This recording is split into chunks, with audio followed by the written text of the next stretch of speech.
இதுக்கு மேலே நீங்கள் விசாரிக்கிறதுக்கு எதுவுமே இல்லை.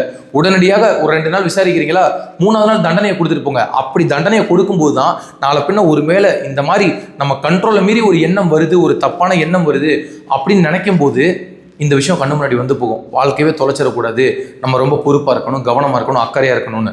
இப்போ தமிழ்நாட்டில் இருக்கக்கூடிய எல்லா பெண்களுக்கும் ஒரு அண்ணனா ஒரு தம்பியா நான் ஒரு விஷயம் சொல்கிறேன். தயவு செய்து இதை ஒரு நிமிஷம் சிந்திச்சு பாருங்க. நம்ம அம்மா அப்பாவை தாண்டி இந்த உலகத்தில் நம்ம நேசிக்கக்கூடிய ஒருத்தர் இருக்கவே முடியாது. இது நிதர்சனமான உண்மை.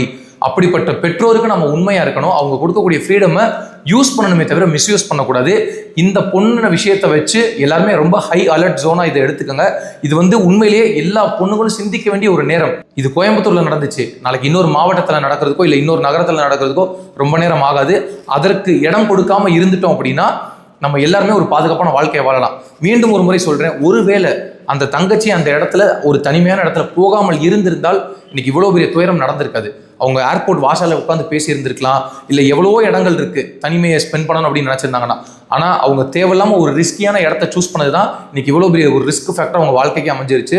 பாதிக்கப்பட்ட அந்த பெண் உடல் ரீதியாகவும் மன ரீதியாகவும் வெகு விரைவில் மீண்டு வர வேண்டும். அதுவே ஒட்டுமொத்த தமிழ்நாட்டு மக்களின் எதிர்பார்ப்பாக உள்ளது. இந்த குற்றவாளிகள் கடுமையான தண்டனை கொடுக்கப்பட்டு வாழ்நாள் முழுவதும் சிறையில் இருக்க நமது வாழ்த்துக்கள்.